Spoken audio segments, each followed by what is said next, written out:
ஓம் யதாக்னேதாஹியா சக்தி ராமகிருஷ்ணே ஸ்திதாஹியா சர்வவித்யா ஸ்வரூபாம் தாம் சாரதாம் பிரணமாம்யகம். தீயில் வெம்மை உறைவது போல் ஸ்ரீராமகிருஷ்ணரில் உறைபவளும் அனைத்தறிவு வடிவுலனும் ஆகிய அன்னை சாரதியை வணங்குகிறேன். பராபரக்கண்ணி தொடர் வகுப்பில் நாம் சென்ற வாரம் எத்தனை தான் ஜென்மம் எடுத்து எத்தனை நான் பட்ட துயர் அத்தனையும் நீ அறிந்தது அன்றோ பராபரமே என்ற கண்ணியை பார்த்தோம். ஒரு ஜீவன் புல் பூண்டு நிலையிலிருந்து மனிதனாக பரிணமித்து அந்த மனிதனாக இருந்த போதும் பல்வேறு துன்பங்களையும் துயரங்களையும் அறிந்த அத்தனையும் நீ அறிந்தது அல்லவோ, என் மீது இரக்கம் கொள் என்ற பொருள்பட அந்த பராபர கண்ணியை அருளிருந்தார். அடுத்த பராபர கண்ணி அதனுடைய தொடர்ச்சியாக இந்த நாள் சற்றும் இறங்கில்லையேல் காலன் வரும் அந்த நாள் காக்க வல்லார் ஆர்கான் பராபரமே. இதை இப்போது பார்க்க இருக்கிறோம். இந்த நாள் சற்றும் இறங்கிலையேல் காலன் வரும் அந்த நாள் காக்க வல்லார் ஆர்கான் பராபரமே. இது இந்த நாள், அதாவது இன்றைய தினத்தில் இப்பொழுது நீ என் மீது கொஞ்சம் கூட இறக்கப்படவில்லை என்றால் அந்த நாள் காக்க வல்லார் ஆர்கான் பராபரமே. காலன் வருகின்ற அந்த தினத்தில் யார் என்னை காப்பார்கள்? ஸோ இப்போ நீ அருள் புரியலனா அப்போ யார் என்னை காப்பாற்றுவாங்க? அந்த பொருள்பட இந்த பாடலை அருளியிருக்கிறார். ஸோ இந்த நாள் இது இன்னொரு பொருள். இப்பொழுது நாம் வாழ்ந்து கொண்டிருக்கிற அந்த காலம், நிகழ்காலம். இந்த நிகழ்காலம் இறைவனை பொறுத்த வரைக்கும் காலக்கணக்கு கிடையாது. அவர் காலங்களுக்கு அப்பாற்பட்டவர். நமக்கு தான் காலம், இறந்த காலம், நிகழ்காலம், எதிர்காலம் என்ற வரிகள் என்பது நமக்கு தான் புரியும், நமக்கு பொருந்தும். ஸோ இப்படி இருக்கின்ற போது என் மீது நீ இரக்கம் கொள். நீ காலாதீதன். உன்னுடைய பார்வையில் ஜீவர்கள் பிறப்பது இறப்பது அனைத்துமே உனக்கு ஒரு விளையாட்டு. எல்லையற்ற அந்த காலமாகிய கடலில் தோன்றி மறைகின்ற ஒரு நீர் துளிகள் தான் ஜீவர்கள் அனைவரும். ஸோ உன்னுடைய பார்வையில் அது அனைத்தும் சமம். ஆனால் என்னுடைய பார்வையில் எனக்கு இது மிகுந்த துன்பத்தை கொடுக்கின்ற ஒரு வேதனை தருகின்ற ஒரு பிறப்பு அனுபவம். ஸோ எனவே நீ இப்போதே கருணை கொள், அருள் கொண்டு என்னை காத்தருள். அந்த ஒரு பொருள்பட கூறியிருக்கிறார். இரண்டாவது, காலம் இந்த மரணம் எப்போது வரும் என்பது யாருக்குமே தெரியாது. இந்த உலகத்திலேயே மிக மிக உண்மை எதுனாக்கா மரணம். பிறந்த அன்னைக்கே மரணம் முடிவு செய்யப்பட்டு விட்டது. ஆனால் அது எப்பன்றது மட்டும் நமக்கு தெரிவதில்லை. இதை பற்றி திருக்குறளில் அற்புதமாக சொல்வார். நாளென ஒன்று போர் காட்டி உயிர் ஈரும் வாழது உணர்வார் பெறின். அதாவது இந்த நாள் என்பது ஒரு வாள். வாழ்க்கையை ஆராய்ந்து பார்த்தோம்னாக்கா நாள் என்பது ஒரு கால அளவு போன்று உயிரை உடம்பிலிருந்து பிரித்து அறுக்கும் வாள். எப்போது பிறக்கின்றோமோ அப்போது நமக்கு இறப்பதற்கான நாள் கவுண்ட் டவுன் ஸ்டார்டட். இப்போ ராக்கெட்டு ஈவும்போது 10, 9, 8, 7, 6, 5 அப்படின்னு கவுண்ட் டவுன் சொல்லுவாங்க. 0 வரும்போது அந்த ராக்கெட் ஏவும் மாதிரி நம்ம பிறந்ததுலேருந்து ஒவ்வொரு நாளும் அந்த காலம் எண்ணிக்கொண்டே வருகிறாள். இந்த மரணம் என்பது ஜீவர்கள் அனைவருக்குமே உரித்தானது. ஜீவர்கள் மட்டுமல்ல, யாரெல்லாம் தேவர்களோ அசுரர்களோ அவர்களுக்கும் மரணம் என்பது உண்டு. அவர்கள் மரணமில்லா பெருநிலை அடைவதற்காகத்தான் அமிர்தத்தை கலைந்தெடுத்தார்கள். இதில் விசித்திரம் என்னன்னாக்கா, அந்த தேவர்களுக்கும் ஒரு நாள் மரணம் உண்டு. ஆனால் விஷத்தை அறிந்திய மகாதேவனுக்கும் மரணமே கிடையாது. ஸோ அத்தகைய இறைவனை ஒருவன் அறியும் போதுதான் ஒருவன் மரணமில்லா பெருநிலையை பெற முடியும். நாம் எப்போது இந்த தேகத்தை பற்றிருக்கிறோமோ இந்த தேகத்திற்கு பிறப்பு இறப்பு உண்டு. இந்த பகவத்கீதையில் பகவான் அற்புதமாக சொல்வார், அர்ஜுனா, பிறப்பதற்கு முன்பு உயிர்கள் தென்படவில்லை, மரணத்திற்கு பிறகும் தென்பட போவதில்லை. இந்த விஷயத்தில் இதற்காக வருத்தப்படுவது ஏன்னு சொல்லிட்டு கேட்பா. அப்படி அவ்யக்தாதீனி பூதானி வெக்திய மத்தியானி பாரத அவ்யக்த நிதனான்கேவ தத்த கா பரிதேவனா. ஸோ இப்படி இந்த நாம் எத்தகையவர்கள் என்பதை நாம் உணராமல் இல்லாத ஒன்றை நாம் பிடித்து கொண்டிருக்கிறோம். நாம் எது இல்லையோ அதுதான் நாம் என்று பிடித்து கொள்கிறோம். அந்த மயக்கத்தை அறுப்பது தான் பகவான் செய்கின்றார். அறியாமை என்ற மயக்கத்தை அறுப்பது தான் ஒரு குருவனுடைய பணி. இறைவனுடைய அருள் என்பதே இந்த அறியாமையை நீக்குவது. பொதுவாக நம்ம இறைவன்கிட்ட போனோம்னாக்கா நம்ம கேட்குற ஏதாவது வரமாக இருந்தாக்கா, நான் நல்லா இருக்கணும், நான் நல்லா இருக்கிறது இந்த உடம்பு, அப்புறம் என்னுடைய வாழ்க்கை, அப்புறம் என்னுடைய சுற்றத்தார் எல்லோரும் நல்லா இருக்கணும். சரி, எவ்வளோ காலம் நல்லா இருக்குனாக்கா, காலம் முழுக்க நான் நல்லா இருக்கணும்னு சொல்லிட்டு சொல்லலாம். ஆனால் காலம் முழுக்க யாராச்சும் நல்லா இருப்பாங்கன்னா அது சான்ஸே கிடையாது. எல்லாருமே ஒரு நாள் இல்லை மறுநாள் மரணத்திற்கு ஆளாவது நிச்சயம். ஒரு வேளை நமக்கு மரணமே இல்லை, உனக்கு மரணமே இல்லைன்னு சொல்லிட்டோம்னா நிச்சயமாக நம்ம சந்தோஷமாக இருக்க முடியுமானாக்கா அப்போ தான் நமக்கு வேதனையே தொடங்குதுன்னு அர்த்தம்.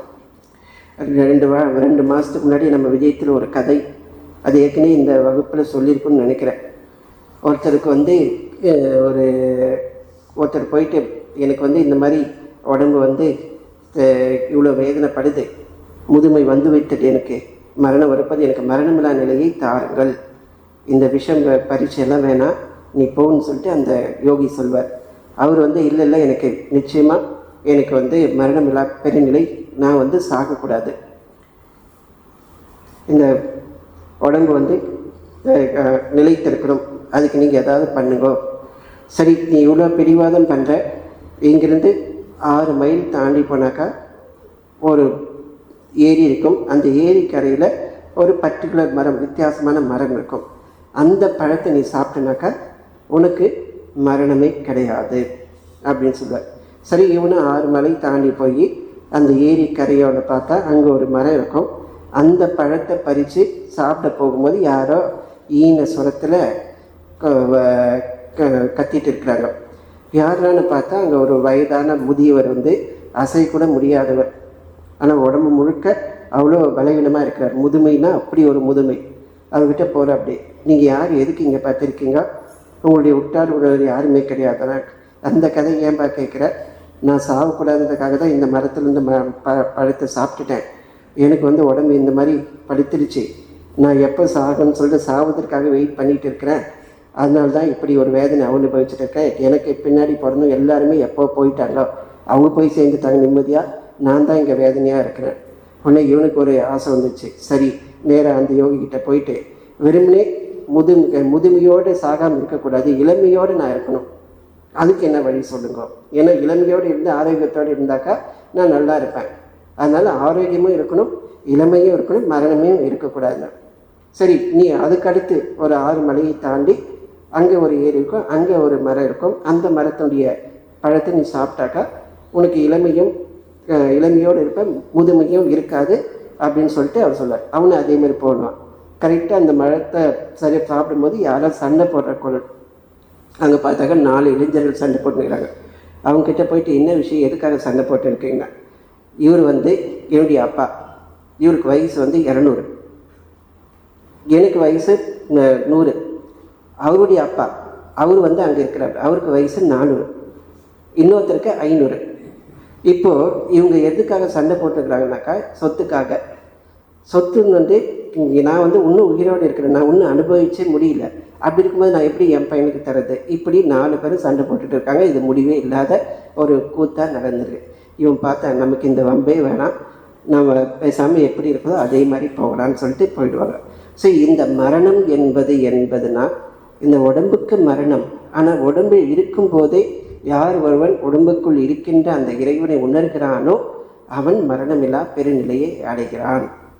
ஸோ இந்த நிலையை அடைவதற்காகத்தான் நாம் முயற்சிக்கணுமே தவிர, நம்முடைய முயற்சி எல்லாமே இந்த உடம்பை எப்படி பாதுகாக்கணும், இந்த உடம்பை எப்படி அழகுபடுத்திக்கணும், அதுக்கப்புறம் நோய் இல்லாமல் எப்படி பண்ணணும், இதிலே தான் நம்ம மைண்டு வந்து போயிட்டு இருக்கிறது. ஸோ அதனால தான் இப்போது நீ இறங்கவில்லை என்பது வந்து எனக்கு மரணமில்லா பெருநிலை தான்னு சொல். அதாவது இந்த மாதிரி சாகாமல் இருக்கிறதுக்காக அவர் கேட்கவில்லை.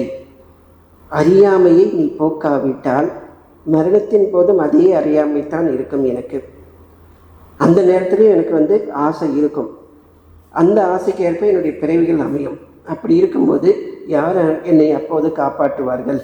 எனக்கு இப்போதே அருள் புரிவாய் என்று கேட்கிறார். நமது சங்க குரு புதிஷானந்தர் ராமகிருஷ்ண இயக்கத்தினுடைய குருவாக, சங்க குருவாக இருந்தவர். அவர்கிட்ட ஒருத்தர் வந்து கேள்வி கேட்குறார். இறப்பின் போது நம்ம மனசில் என்ன எண்ணங்கள் வரும்? அதாவது இந்த பிறவியில் நாம் எத்தனையோ செயல்கள் செய்திருக்கோம், எத்தனையோ ஆசைகள், எதிர்பார்ப்புகள் இருக்கும், அது எல்லாம் வருமா? எப்படி நடக்குன்னு கேட்கும்போது, இந்த பிறப்பு இல்லை, இதுக்கு முன்னாடி எடுத்த பிறவிகள் அனைத்தும் இறப்பும் போது உன் கண் முன் வரும். அதில் உன் மைண்டு எது பற்றி இருக்கிறதோ அதற்கேற்ப பிறவி வாய்க்கும். அப்போது இறக்கும்போது அத்தனை பிறவிகளுடைய வாசனை நம்ம முன்னாடி வந்து நிற்கும். அந்த வாசனை நம்ம முன்னாடி வரும்போது எதை அந்த வாசனை நம்ம பற்றுகிறோமோ அதற்கேற்ப பிறவி. அப்போ என்னதான் வழினாக்கா, இறைவன் தான் நம்ம மீது கருணை கொண்டு காக்க வேண்டும். இறைவன் வரும்போது அந்த வாசனைகள் பலம் எழுந்து போகும்.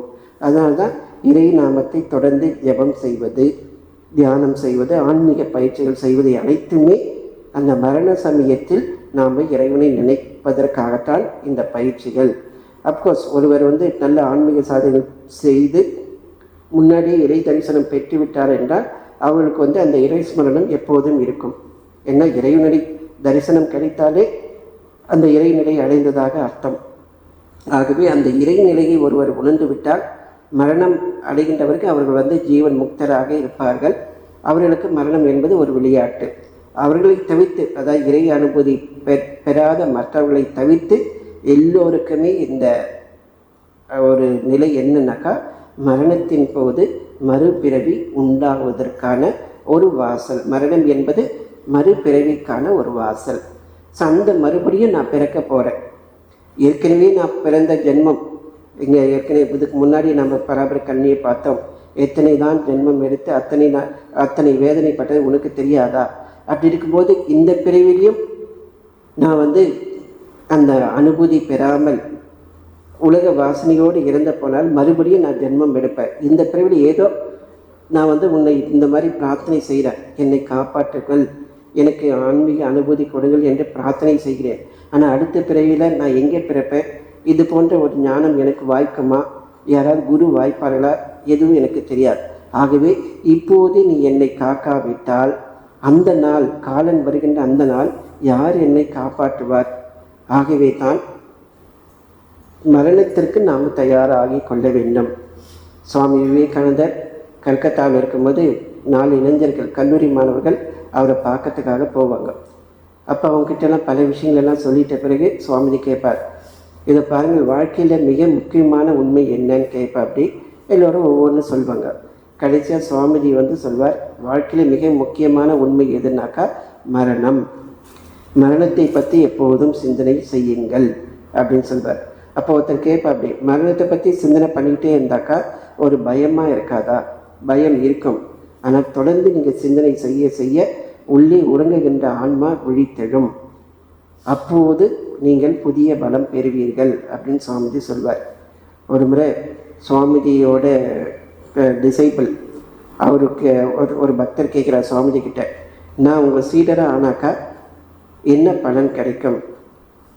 சீடராக ஆனாக்கா மரணத்தை நீ வெல்வாய் அப்படின்னு சொல்வார். மரணத்தை வெல்வாய் அப்படின்னு சுவாமி சொல்வார். ஸோ இந்த குருவுடைய இதுவே நீ இந்த உடம்பு கிடையாது, நீ ஆன்மா என்பதை உணர்த்துவது தான் குருவினுடைய ஒரு பணி. ஸோ அந்த ஒரு குரு அருள், திருவருள். ஸோ நமக்கு ஒரே புகலிடம் குரு அல்லது இறைவன். ஸோ இந்த இறைவனை தவிர்த்து வேறு யாரும் நம்மை மரணத்திலிருந்து காப்பாற்ற முடியாது. மரணம்னாக்கா எல்லாருக்கும் மரணம் இருக்கும். ஆனால் அந்த மரணத்திற்கு பிறகு நடக்கின்ற அந்த ஒரு நிலை, மரணத்திற்கு பிறகு நாம் இறைவனாக ஆகிறோமா, இறை இயல்பை பெறுகிறோமா, அல்லது மீண்டும் மனிதனாகவோ இல்லை விலங்காகவோ வேறு ஏதாவது பிறக்கிறோமா? அமுதமொழியில் குருதேவர் சொல்வார், இறை நாமத்தை சிந்தனை செய்து கொண்டே இறப்பவன் இறை இயல்பை பெறுகிறான். காசியில் இறப்பவர்களுக்கு சிவ தரிசனம் வாய்க்கிறது, அவர்கள் சிவபதத்தை அடைவார்கள் அப்படின்னு குருதேவர் அமுதமொழிகளில் சொல்லியிருக்கிறார். ஸோ இறை நாமத்தை உச்சரித்து கொண்டே இறப்பது என்பது மிகப்பெரிய பாக்கியம். இந்த இறை நாமத்தை உச்சரித்து இறக்க வேண்டும் என்றால் வாழ்நாள் முழுவதும் நாம் அந்த ஸ்மரணையிலேயே இருக்க வேண்டும். ஸோ அதுக்கு ஒரே 2 வழிகள், ஒன்று பக்தி வழி, இன்னொன்று ஞான வழி. பக்தி வழியில் குருக்கிட்டிருந்து உபதேசம் வாங்கி இறை நாமத்தை ஜெபம் செய்வது, அல்லது ஞான நெறியில் நான் யார் என்ற விசாரத்தின் மூலமாக நான் எனது என்ற அகங்கார மமகாரங்களை கடந்து செல்வது. 2க்குமே குருவினுடைய அனுகிரகம் இருக்க வேண்டும். ஆனால் இறை நாமத்தை ஜெபம் செய்வதற்கும் சரி, நான் யார் என்கின்ற விசாரம் செய்வதற்கும் சரி, அடிப்படையான சில பண்புகள் இருந்தால் தான் நம்மால் முறையாக ஜெப தியானம் செய்ய முடியும். அந்த அடிப்படை பண்புகள் யோக மார்க்கத்தில், பதஞ்சலி யோகத்தில் அஷ்டாங்க யோகம், இதே வேதாந்தத்திலும் இதே போன்று ஒன்று இருக்கிறது. அதுவும் சமம், தமம், அப்புறம் உபரதி, திதிக்ஷா, சமாதானம், இதெல்லாம் இருக்குது. இதில் சமம் என்பது நம்ம அந்த சப்தம், ஸ்பர்ஷம், ரூபம், ரசம், கந்தம் 5 புலன்களையும் ஆராய்ச்சி செய்து நாம் எது தேவையோ அதில் மட்டுமே ஏற்பது. கண்டதையெல்லாம் பார்க்காமல் எது எனக்கு பக்தி மார்க்கத்தில் கொண்டு செல்லுமோ அந்த விஷயங்களை மட்டுமே பார்ப்பது, அந்த விஷயங்களையே கேட்பது. ஸோ தேர்ந்தெடுத்து மனம் எல்லாமே காமிக்கும்.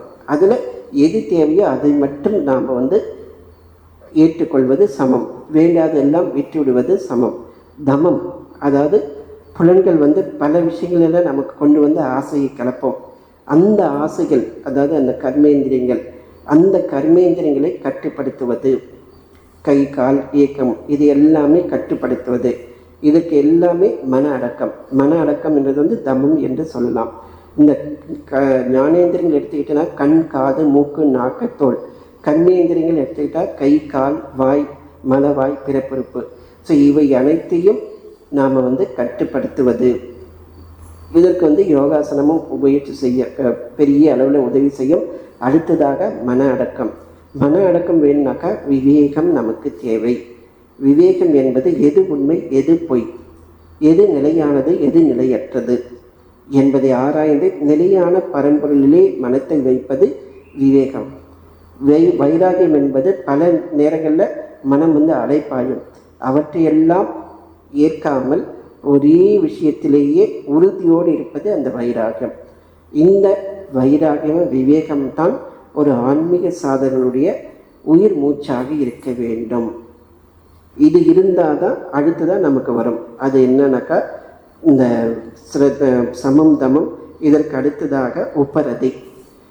உப்பரதி என்பது மனம் எங்கெல்லாம் வெளியிட ஓடுதோ அங்கெல்லாம் ஓட விடாமல் தடுத்து ஒரே விஷயத்தில் நிலை பெற செய்வது உப்பரதி. இந்த சமமும் தமமும் இல்லாமல் உப்பரதி நமக்கு கைகூடாது. அதுக்கடுத்து உப்பரதிக்கு அடுத்ததாக திதிக்ஷை. திதிக்ஷைன்றது நாம் ஏற்கனவே செய்த கர்மங்களுடைய பலன்கள் வரும். அது நோய் வடிவில் வரும், இல்லை துன்பங்கள் வடிவில் வரும். எது வந்தாலும் பொறுத்து கொள்வது. சென்ற வாரம் திதிக்ஷை பற்றி சொன்னோம். ஒரு பெரிய காளை மாட்டு மேலே ஒரு கொசு உட்காந்துருக்கும். அது ரொம்ப நேரம் உட்காந்துட்டு உனக்கு கஷ்டமாக இருக்கா அப்படின்னு கேட்கும்.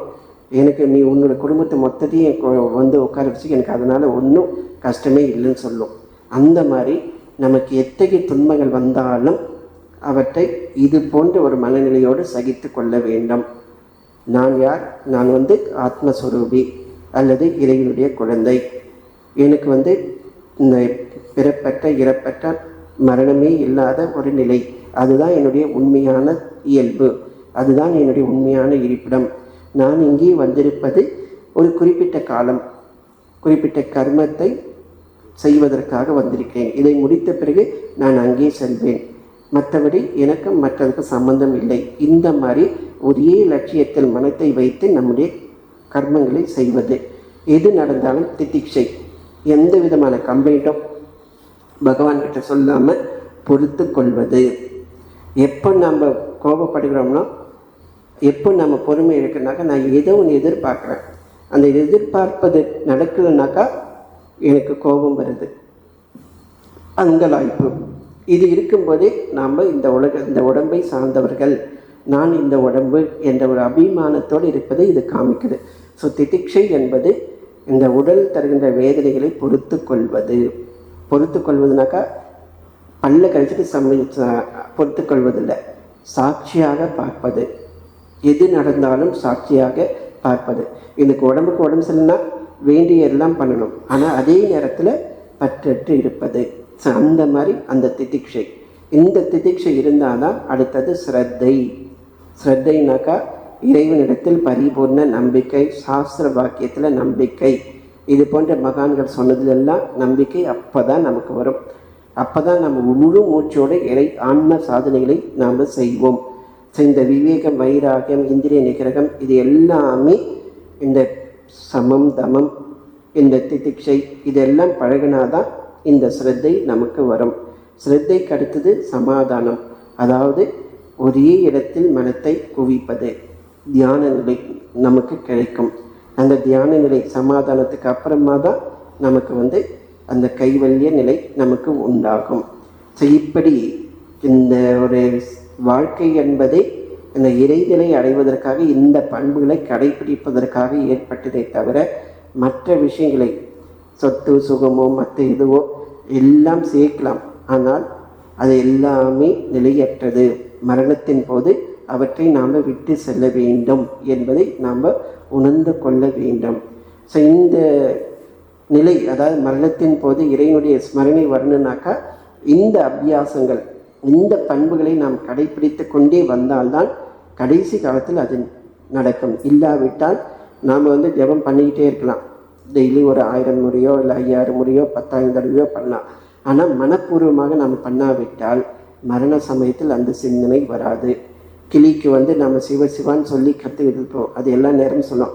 ஆனால் பூனி அந்த கழுத்தை பிடிச்சிச்சுனாக்கா அது சிவான்னு சொல்லாது, அது நேராக கீச்சுன்னு தான் கத்தும். அதே மாதிரி நாம் சித்தம் முழுவதும் இறைவனிடத்திலே இருந்தால் துன்ப காலத்தில் நம்முடைய மனம் இறைவனிடத்தில் தான் செல்லும். எனவே இறைவனுக்கு அந்த அருளுக்கு பாத்திரமாக வேண்டும் என்றால் எப்போதும் சதா சர்வ காலமும் அவருடைய சிந்தனையிலே நாம் இருப்பதற்கு முயற்சி செய்ய வேண்டும். அந்த சதா சர்வ காலமும் அவருடைய சிந்தனையில் இருந்தால் தான் இறைவன் நம் பக்கம் வருவார். ஏதோ கொஞ்ச நேரம் நமக்கு எப்போ டைம் கிடையாது அப்போ இறைவனை நினைச்சது, மற்ற நேரங்களில் வேறு விஷயங்களில் பிஸியாக இருந்தால் நம்ம அப்பாயின்மெண்ட்டு வேறு எதுக்காக தான் கொடுத்துருக்குறோம். இறைவனுக்கு அப்பாயின்மெண்ட்டு தினசரி பார்த்தீங்கன்னா மிஞ்சி போனாக்கா ஒரு 1/2 மணி நேரம் இல்லை 1 மணி நேரம் தான், அவ்வளோதான் நம்மளால் அப்பாயின்மெண்ட்டை கொடுக்க முடியுது. ஆனால் இறைவன் எப்பவும் நமக்காக காத்துட்டு தான் இருக்கிறார். நாம் தான் நம்முடைய மனத்தை வேறு விஷயங்களில் திருப்பி இருக்கிறோம். எனவே மற்ற விஷயங்களுக்கு அப்பாயின்மெண்ட்டு கொடுக்கறதை நிறுத்தி இறைவனுக்கு அப்பாயின்மெண்ட்டை எப்போ நாம் தரமோ, அதாவது அப்பாயின்மெண்ட்னா முழு நேரமும் மனத்தை அவரிடத்திலே வைத்து கொண்டு எல்லா வேலையும் நாம் செய்யும்போது தான் ஓகே, இவன் எப்போதும் என்னையே நினைத்து கொண்டிருக்கிறான், என்னை உண்மையிலேயே விரும்புகிறான் அப்படின்னு நினைச்சு அவர் நம்மக்கிட்ட வருவார்.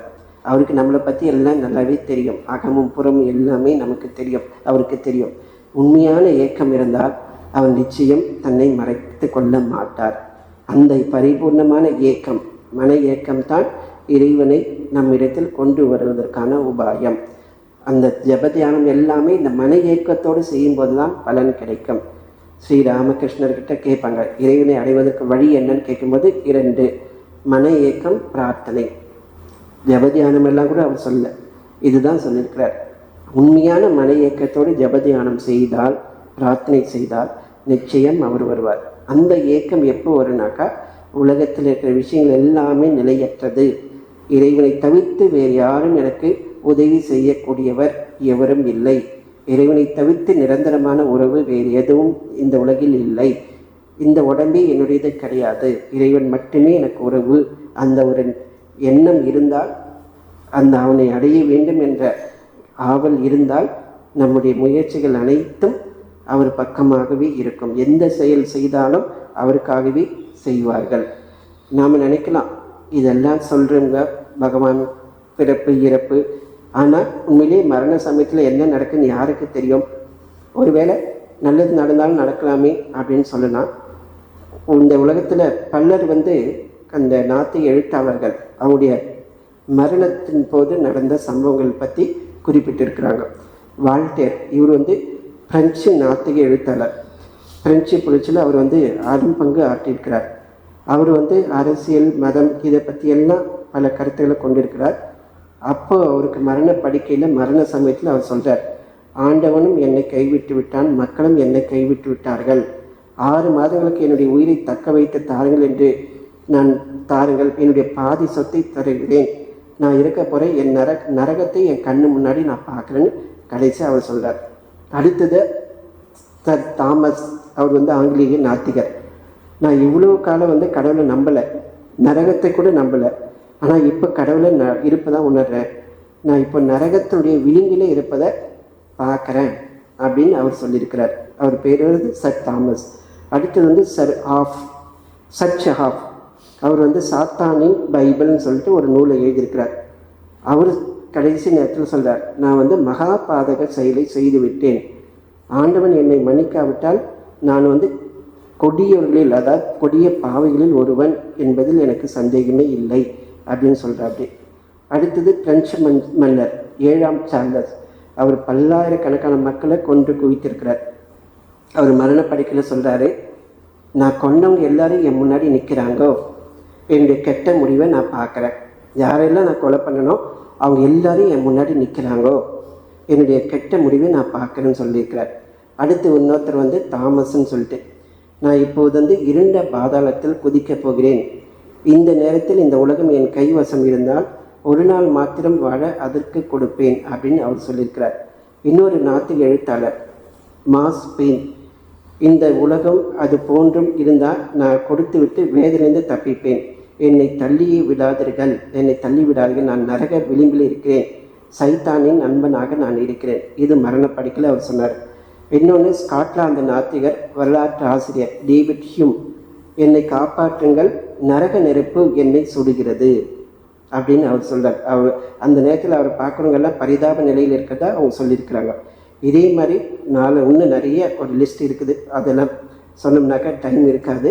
எல்லோருமே பார்த்தீங்கன்னாக்கா இன்னொருத்தர் சொல்கிறார், என்னுடைய தத்துவங்கள் டேவிட் ஸ்டார்ட்ஸ், அவர் மரணப்படுக்கையில் இருக்கிறார். என்னுடைய தத்துவங்கள், நாத்திக தத்துவம் எல்லாம் என்னை கைவிட்டு விட்டது, இப்போது கோரை பற்களை கொண்ட ஒரு ராட்சத இயந்திரத்தினுடைய தாடையில் நான் இருக்கிறேன், அது எந்த நேரத்தில் என்னை வெட்டும் நசுக்குன்றது எனக்கு தெரியாது. இன்னொருத்தர் பிரிட்டிஷ் நாத்திகர் சங்க தலைவர் சர் பிரான்சிஸ் நியூபெர்ட், கடவுள் இல்லைன்னு சொல்லிட்டு என்கிட்ட சொல்லாதீங்க, அவர் முன்னிலையில் நான் இருக்கிறேன், நரகம் இல்லைன்னு சொல்லாதீங்க, அதனுடைய பாதாளத்தில் நான் விழுவதாக எனக்கு தெரியுது, உங்களுடைய பேச்சை கேட்டு நான் உங்களோடு இருந்து இப்படி தப்பு பண்ணிட்டேன் அப்படின்னு அவர் சொல்கிறார். ஸோ இப்படி அந்த மரணத்தின் போது பல அந்த ஆன்மாக்கள் அந்த ஒரு பிறந்த அவர்கள் வாழ்நாள் செய்த அந்த கர்ம பலனுக்கு ஏற்ப உயர்நிலையோ கெட்ட நிலையோ வாய்க்கிறத நம்ம கண் கூட பார்க்கலாம். நம்ம மடத்தில் சாதுக்கள் எல்லாம் மரண சமயத்தில் பார்த்தீங்கன்னா அவ்வளோ முகங்கள் பார்த்தீங்கன்னா அவ்வளோ சந்தோஷமாக இருக்கும். பலர் ஜெபம் செய்து கொண்டே தான் இருந்திருக்கிறார்கள் மரணத்தின் போது. ஏன்னாக்கா அந்த குரு அருள் அந்த சமயத்தில் காக்கின்றது. ஸோ ஸ்ரீ ராமகிருஷ்ணர் சொல்கிறார், இந்த உடம்பு இதோ கணம் இந்த கணத்தில் இருக்கிறது, அடுத்த கணம் மறைந்து விடுக்கிறது, எனவே தாமதிக்காமல் இறைவனை கூவி அழைக்க வேண்டும். இறைவனுடைய அடைவது தான் மனித பிறவினுடைய லட்சியம், இறைவனை உணர்வது தான் நம்ம வாழ்வதற்கான நோக்கம். அதனால்தான் இறைவனை அழையுங்கள், இறை சாதனை செய்யுங்கள் அப்படின்னு சொல்லி முன்னோர்கள் சொல்லியிருக்கிறாங்க. இந்த ஆழ்வார் பாடுறார், சாம் எடுத்து என்னை குறிக்கோள் கண்டாய், சங்கோடு சக்கரம் ஏந்தினானே, நாம் அடித்து என்னை அநேக தண்டம் செய்வதா நிற்பார் நமன் தமர்கள், போம் இடத்து உன் திறந்து எத்தனையும் புகாவண்ணம் நிற்பதோர் மாயை வல்லை, ஆம் இடத்தை உன்னை சொல்லி வைத்தேன் அரங்கரத்து அரைவனை பள்ளியானே அப்படின்னு சொல்லி பாடுறார். அதாவது இந்த உயிர் போகிற நேரத்தில் இந்த நமன் தமர்கள் என் முன்னாடி நிற்பாங்க. அப்போ என்ன சொல்கிறது எனக்கு தெரியாது. அப்போ இந்த மாயை உன்னுடைய மாயை என்னை ஒன்று நினைக்காமல் பண்ணக்கூடாது, நீ என்னை காக்க வேண்டும், இப்போதே சொல்லி வைக்கிறேன், அரங்கரத்து அரவணை பள்ளியானேன்னு சொல்லி சொல்கிறார். அந்த நேரத்தில் சொல்லணும் தெரியாது, இப்போவே உன் பெயரை சொல்கிறேன், தயவு செய்து என்னை காத்தருள். இன்னொரு இவர் திருநாவுக்கரசர், கொல்லத்தான் நமனார் தமர் வந்த கால் இல்லாத்தார் செய்யல் ஆவதின் ஏழைகள் நல்லாத்தான் நம்மை ஆளுடையான் கடல் சொல்லாத்தான் வல்லீரே துயர் தீருமே. அதாவது அந்த காலன் முன்னாடி நிற்கின்ற அந்த காலத்தில் உங்களால் எதுவுமே செய்ய முடியாது. ஏன்னாக்கா ஏழைகள்னாவே எந்த கதியும் இல்லாதவர்கள். அந்த மரணம் கதியற்றவர்கள், அதாவது ஆன்ம சாதனை செய்து இறையருள் பெறாத அனைவருமே ஏழைகள். அவங்க என்னதான் அரசனாக இருந்தாலும் சரி, என்னதான் நிலையில் இருந்தாலும் சரி, மரணத்திற்கு முன்பு எல்லாமே ஒரு புழு தான். ஸோ அந்த மாதிரி இருக்கும்போது கதி அல்லாத அந்த சமயத்தில் உங்களை காக்கின்ற ஒரே வழி இறைவனுடைய திருநாமத்தை ஏற்றுங்கள். நம்மை ஆளுடான் கடல் சொல்லத்தான் வல்லிரில் துயர் தீருமே. அவங்களுடைய திருநாமத்தை சொன்னீர்களானால் உங்களுடைய துயரம் அனைத்தும் தீர்ந்துவிடும் சொல்லி திருநாவுக்கரசர் பாடுகிறார். ஸோ இந்த ஒரு பதிகத்தில் இந்த நாள் சற்றும் இறங்கிலையில் காலன் வரும், அந்த நாள் காக்க வல்லார் ஆர் கான் பராபரமே. இப்போல்லாம் குழந்தைகளுக்கு நாம் நல்ல விஷயங்கள் சொல்லி கொடுக்குறதே இல்லை. அதனால் கெட்ட விஷயங்கள் தானாகவே போய்விடுகிறது. இந்த பிறப்பு மறுபிறவி, அந்த அந்த இன்பம் துன்பம் பாவ புண்ணியம், இது எல்லாமே சிறு வயதிலேயே நம்ம குழந்தைகளை சொல்லி கொடுத்தால் இளம் பிராயத்தில் அவர்கள் வழி தவற மாட்டார்கள். எனவே இது எல்லாமே சத்தியம். நாம் கண்ணை மூடிக்கொண்டு இருந்ததால் நமக்கு இதெல்லாம் நடக்காதுன்னு சொல்ல முடியாது. எனவே முன்னோர்கள் சொல்லியிருக்கிறது அனைத்தும் உண்மை.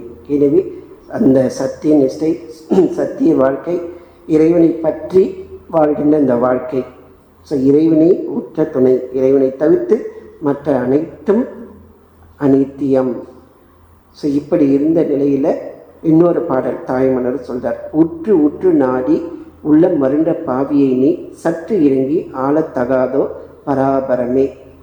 ஸோ இந்த உலகத்தில் இது ஏற்கனவே மரணம், அந்த காலன் வருகின்ற நாளில் யார் காப்பாற்றுவாங்கன்னு சொல்லி கேட்குறார். அடுத்தது என்னுடைய நிலை இப்போ எப்படி இருக்குனாக்கா, உற்று உற்று நாடி பல விஷயங்கள் நான் தேடி போயிருக்கிறேன். இது எனக்கு இன்பத்தை கொடுக்கும், இது எனக்கு நிரந்தர புகலிடம் நினச்சின்னு சொல்லி பல இன்பங்களை பல விஷயங்கள் எல்லாம் செய்திருக்கிறேன். ஆனால் எதுவுமே எனக்கு பலன் கொடுக்கவில்லை. உளம் மருண்டுனாக்கா அப்படி விரும்பி தவிக்கின்ற ஒரு நிலை. எது பண்ணும் நமக்கு ஒன்றும் கை கொடுவே இல்லையே அப்படின்னு விரும்பி தவிக்கின்ற ஒரு நிலை. எவ்வளவோ முயற்சி செய்தோம், என்ன முயற்சி செய்தோம், நமக்கு பலன் இல்லையேன்னு சொல்லி விரும்பி தவிக்கின்ற பாவியை சற்று இறங்கி ஆளத்தகாதோ பராபரமே. நான் எல்லாவற்றையும் செய்து பார்த்து விட்டேன், இந்த உலகத்தில் எதுவுமே எனக்கு இன்பத்தை கொடுக்கவில்லை, அனைத்துமே துன்பத்தை தான் தருகின்றது. அந்த துன்பத்தை உணர்ந்து நான் வேதனையில் தவிக்கின்றேன். ஸோ இந்த நிலையற்ற இந்த உடம்பின் மீது இருந்து கொண்டு நிலையற்ற இந்த உலகில் நான் வாழ்கிற அனைத்துமே எனக்கு வேதனையை தந்து இருக்கிறது. அதனால் முலம் வந்த தவிக்கின்ற ஒரு நிலையை, பாவினாக்கா தன்னை பாவின்னு சொல்றார். பாவினாக்கா பாவம் செய்தவர்கள். இங்கே பாவி என்பது உண்மையிலேயே பாவி என்றால் இறைவனை மறந்தவர்கள் தான் பாவிகள். இந்த உடம்புன்னு யார் நினைக்கிறாங்களோ அவங்க தான் பாவி. யார் ஒருவன் இந்த உடம்பு என்னுடையது, நான் எனது அகங்காரம் மமகாரங்கள் கொண்ட அனைவருமே பாவிகள் தான். ஏனென்றால் பாவம் என்றால் மறந்த நிலை, தன் நிலையை மறந்த நிலை. நான் இறைவனுக்குரியவன், இறைவனுடைய குழந்தை, நான் ஆன்மா. இந்த ஒரு நிலை தவறியிலிருந்து தான் பாவமே, இங்கிருந்து தான் பாவமே ஆரம்பிக்கிறது. தன் நிலையை மறத்தல், தன்னுடைய உண்மை சுரூபத்தை மறத்தல் தான் உண்மையான பாவம். ஸோ இந்த பொருள் என்பது என்னுடைய உண்மை சுரூபம். அதாவது பாவங்கள் செய்தவர்கள் பாவிகள், கொலை குற்றம் அதெல்லாம் செய்ததெல்லாம் பாவம், அதில் எந்த சந்தேகம் இல்லை. ஆனால் இங்கே இருக்கின்ற இந்த பாவி என்பது அந்த உண்மையான சொரூபத்தை மறந்த அவல நிலை. ஸோ இத்தகைய உன்னை மறந்துவிட்ட பாவியை நீ கொஞ்சம் இறங்கி ஆளத்தகாதோ, என் மீது இரக்கம் கொண்டு ஆளத்தகாதோ. இந்த பாவம், நான் அந்த அறியாமை என்கின்ற பாவத்தில் மூழ்கியிருக்கிறேன், இறைவா என் மீது கருணை கொள். இந்த பிரார்த்தனை உண்மையான பிரார்த்தனை. நாம் ஏற்கனவே குருதேவர் சொன்னதாக சொன்னோம், மன இயக்கம் பிரார்த்தனை. இதை நாம் இந்த கண்ணியில் பார்க்கலாம். மன ஏக்கம், உற்று உற்று நாடி உளம் வருண்ட பாவி, இது மன ஏக்கத்தை குறிக்கிறது. அடுத்து சற்று இறங்கி ஆளத்தகாத பராபரமே பிரார்த்தனை. சரி, நான் எல்லாமே செய்து பார்த்து விட்டேன், இந்த உலகில் இருக்கிற அனைத்துமே எனக்கு துன்பத்தையும் வேதனையும் தருகிறது, எனவே விரும்பி தவிக்கிறேன், எனக்கு இந்த பிறவி வேண்டாம், எனக்கு மீண்டும் இந்த ஒரு உலக இன்பங்களும் வேண்டாம், எனக்கு நீ மட்டும்தான் வேண்டும், உனக்காக நான் துடிக்கின்றேன், இப்படி துடிக்கின்ற என்னை பார்த்து சற்றேனும் இரக்கம் கொள்ளக்கூடாதா அப்படின்னு கேட்குறார். ஸோ இந்த ஒரு பாடலுடைய கருத்து, நம்மை நாமே ஆராய்ந்து பார்க்க வேண்டும். நம்முடைய செயல்கள் எதை நோக்கி போய்கொண்டிருக்கின்றன, நம்முடைய மனம் எதை நோக்கி போய்கொண்டது, மனம் எங்கே போகிறதோ அங்கே செயல். ஆகவே எண்ணம், அந்த எண்ணம் எங்கே செல்கிறது, அந்த எண்ணம் மனம் எதை பற்றுகிறது, எந்த விஷயங்களை பற்றுகிறது, அந்த பற்றுதை இறைவன் மீது நாம் திருப்ப வேண்டும். மனத்தை இறைவன் பக்கம் திருப்ப வேண்டும்.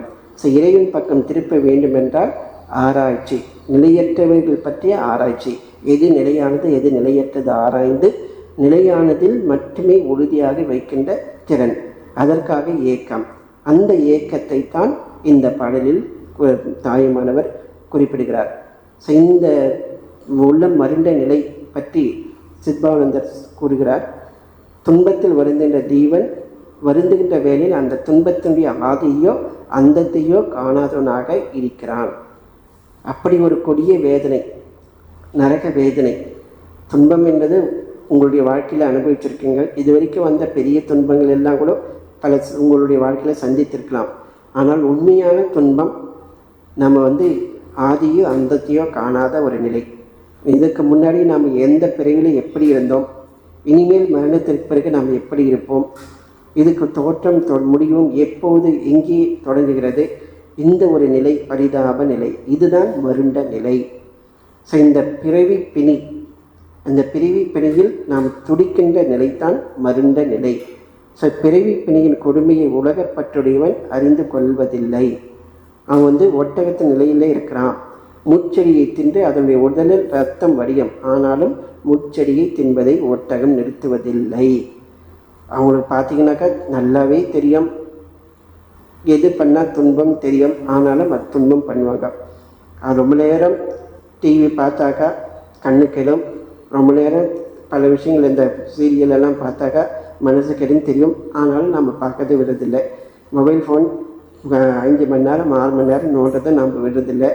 அப்புறம் நம்ம வெட்டியாக பேசுறது, வெட்டியாக நம்ம பொழுதை கழிக்கிறது, இது எல்லாமே கெடுதல் தெரிந்தும் நாம் அதை விடுவதில்லை. அதில் துன்பம் தெரிஞ்சும் நம்ம அதன் பின்னாடியே தான் நம்ம போகிறோம். ஏனென்றால் அறியாமையினுடைய வலிமை அத்தகையது. தவறு என்று தெரிந்தும் அதை தொடர்ந்து செய்து கொண்டே இருக்கும்படி தூண்டுவது தான் இந்த அறியாமை. இதிலிருந்து சிறிது விழிப்புணர்வு பெற்றவன் இந்த அறியாமை நிலையினுடைய அவலத்தை உணர்ந்து கொள்கிறான். ஆகதற்கு ஒரே வழி இறை அருள். அந்த மருந்து தான் அந்த அறியாமை இருளுக்கு ஒரே வழி. எனவே அருள் கூர்ந்து என்னை ஆட்கொள் என்று அவர் பிரார்த்தனை செய்கிறார். இந்த ஒரு பாடல், புலன் ஐந்தும் பொறி கலங்கி நெறி மயங்கி அறி வழிந்திட்டு அவளுமே உந்தி அலமலைந்த போதாக அஞ்சேல் என்று அருள் செய்வான் அமரும் கோயில் வலம் வந்த மடவார்கள் நடனம் ஆட முழவு அதிர மழை என்று அஞ்சி சிலம் அலம் மரமேறி முகில் பார்க்கும் திருவையாறு. திருஞான சம்பந்தர் அருளிய பதிகம். அதாவது புலன் ஐந்தும் பொறி கலங்கி நெறி மயங்கி அறிவு அழிந்து ஐமேல் உந்தி அலமளந்த போது அஞ்சேல் என்று அருள் செய்வான் அமரும் கோயில் வலம் வந்த மடவார்கள் நடனம் ஆட முழவு அதிர மழை என்று அஞ்சி சிலம் அலம் மரமேறி முகில் பார்க்கும் திருவையாறு. ஸோ அலமளந்துன்னு சொல்லிட்டு இங்கே நாம் பார்த்தோம். அதே வார்த்தையை திருஞான சம்பந்தர் சொல்கிறார். இங்கே என்ன சொல்ல வர்றாருன்னா, அந்த திருவையாறில் இறை பூஜை நடக்குது.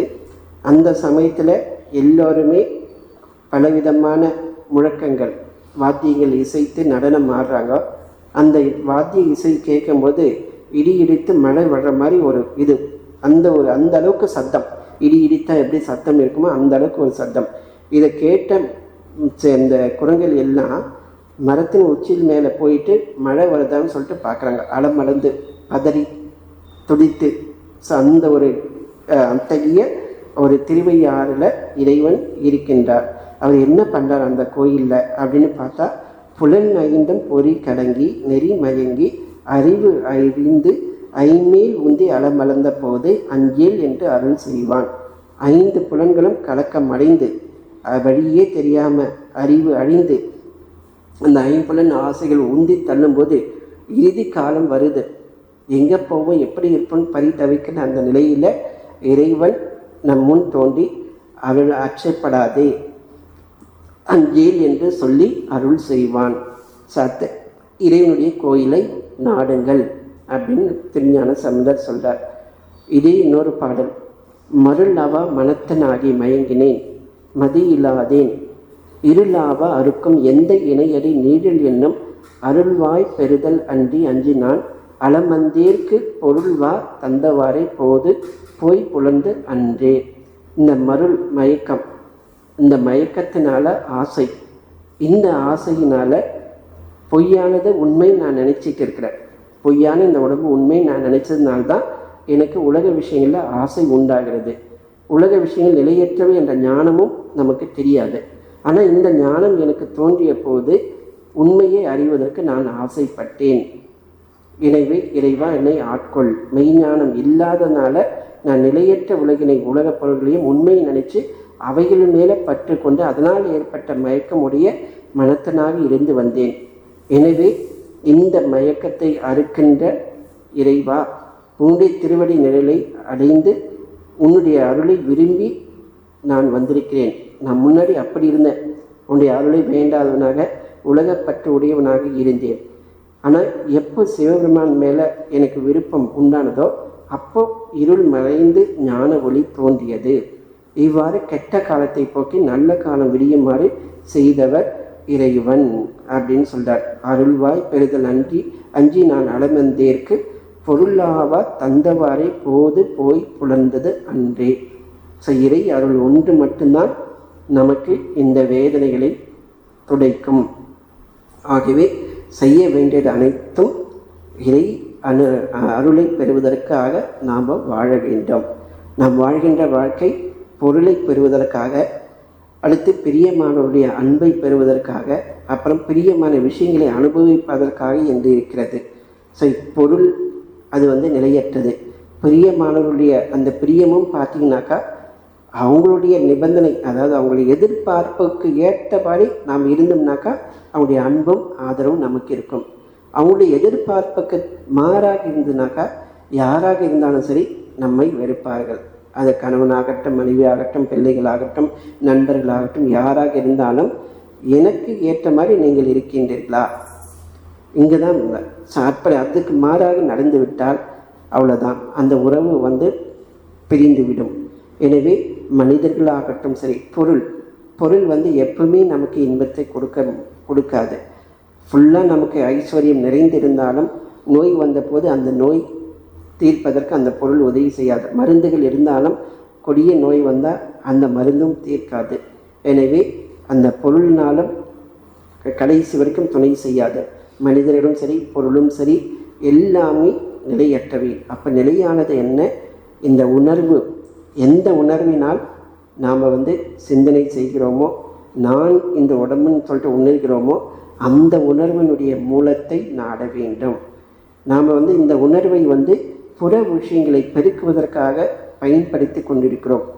அந்த கான்ஷியஸ், அந்த ஜீவன் என்கின்ற உணர்வு, நான் என்கின்ற உணர்வு, அந்த உணர்வை உலக விஷயங்களை பெருக்கிக் கொள்வதற்காக பயன்படுத்தி கொண்டிருக்கிறோம்.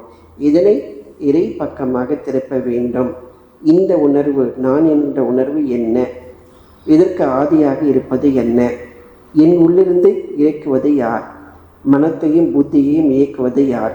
இந்த பிரபஞ்சத்தை இயக்குவது யார்? இப்படி உள்முகமாக ஆராய்ந்து நாம் பயணிக்க வேண்டும். வெளிமுகமாக நாம் பயணிப்பது என்னன்னாக்கா, நான் சம்பாதிக்கணும், நல்ல வீடு இருக்கணும், நல்ல வசதி இருக்கணும், நிறைய சொத்து இருக்கணும், நிலப்புலன்கள் இருக்கணும், அப்புறம் உற்றார் உறவினர்களுமாக நல்ல சந்தோஷமாக இருக்கணும்னு சொல்லி எல்லாமே வெளி உலகத்தை பெருக்குகின்ற விஷயமாகத்தான் இருக்கிறது. ஆனால் இது எல்லாமே க்ஷணத்தில் போய்விடும், மரணத்தின் போது போய்விடும். இந்த விஷயங்கள் நீங்கள் செய்து கொண்டே இருங்கள். ஆனால் உங்களுடைய எண்ணம் முழுவதும் இறைவனை அறிவதிலேயே, அவருடைய திருவடியில் நிலை பெறுவதிலேயே குறியாக இருந்தால் நாம் தப்பிப்போம். எனவே தான் குருதேவர் ஒரு கையால் இறைவனை பற்றி கொண்டு மறு கையால் உங்களுடைய கடமைகளை செய்யுங்கள் என்று கூறியிருக்கிறார். ஸோ ஒரு கையால் இறைவனை பற்றி கொள் என்பது எப்போதும் அவருடைய திருநாமத்தை அல்லது அவருடைய சிந்தனையில் மனத்தை வைப்பது. அதற்கு பயிற்சி செய்தால் எப்போதும் இறை சிந்தனையில் இருப்பது சாத்தியம். எந்த வேலை செய்தாலும் அம்மையார் சொல்வார், நீ ஒரு வேலை பண்ணுறதுக்கு முன்னாடி அந்த வேலை செய்வதற்கு முன்னாடி குருதேவர்கிட்ட பிரார்த்தனை செய். அடுத்து வேலைக்கு நடுவில் அவரை பற்றி சிந்தனை செய். முடியும் போது அது நல்ல விதமாக முடித்ததற்காக இறைவன்கிட்ட செய். இப்படி பண்ணும்போது அந்த வேலை இறை பூஜையாக மாறிவிடும். எனவே காலையில் எழுந்தது இரவு படுக்க வரைக்கும் நாம் எந்த செயல்கள் செய்தாலும், படிப்பதோ ஆகட்டும், அல்லது சமையல் செய்வதாகட்டும், அல்லது வேறு அலுவலக வேலை செய்வதாகட்டும், அனைத்தையும் அவனுக்கு அர்ப்பணமாக செய்வதற்கு முயற்சி செய்ய வேண்டும். அந்த காரியங்கள் அனைத்தும் இறைவா உன்னுடைய அருளால் நான் செய்து கொண்டிருக்கிறேன், எப்போதும் நீ தான் எனக்கு உற்ற துணை, உன்னையே நினைத்து கொண்டிருக்க வேண்டும், உன் திருவடியை பற்றியிருக்க வேண்டும் என்ற ஒரு எண்ணத்தோடு செய்ய வேண்டும். அடுத்தது அமுத மொழிகளில் இன்னொரு விஷயம், இறைவன் தான் செயல் புரிபவன், நீ செயலற்றவன் என்பதை உணர்ந்து கொண்டு செயலுக்கு பொறுப்பானவன் போல் செயலில் ஈடுபடு. இதுதான் நம்ம வாழ்க்கை வாழ்வதற்கான வழிகாட்டுதலான ஒரு மகா மந்திரம். அனைத்தையும் இயக்குவது இறைவன் தான். இந்த உலகையும் சரி நம்மையும் இயக்குவது அந்த இறைவன் தான். நாம் வெறும் கருவிகள். அந்த ஒரு கருவிகள் ஆணவம் அற்ற ஒரு நிலையோடு நமக்கு வாய்த்த கடமையை ஸ்ரத்தையோடு செய்ய வேண்டும். அந்த ஸ்ரத்தை நம்ம எந்த செயலில் ஸ்ரத்தையாக இருக்கிறோமோ அந்த ஸ்ரத்தை தான் ஜப தியானத்தின் போதும் இருக்கும். ஆகவே பிடித்ததோ பிடிக்காததோ, இது அற்பமானது, இது புனிதமானதுன்னு எப்படி இல்லாமல் எல்லா செயல்களையும் ஸ்ரத்தையோடு நாம் செய்து அதன் பலனை இறைவனுக்கு நாம் அர்ப்பிக்கும் போது நாம் அவருடைய சிந்தையில் எப்போதும் இருப்போம். ஸோ எனவே எந்த ஒரு செயலை செய்தாலும் அந்த செயலுக்கு பின்னணியில் இறை சக்தி, அதுவே என்னை செய்விக்கிறது, நான் வெறும் கருவி. அந்த செயல் முடிந்த பிறகு மீண்டும் இறையின் சிந்தனை, இறைவா நான் உன்னுடையவன், என்னை ஏற்றுக்கொள், என் மனம் முழுவதும் நின் திருவடியிலேயே நிலை பெறட்டும். இந்த ஒரு பிரார்த்தனையோடு தினசரி நாட்களை கழித்து வந்தால் நம்மையும் அறியாமல் நாம் இறைவனுடைய சிந்தனையிலேயே இருப்பதை உணர்வோம்.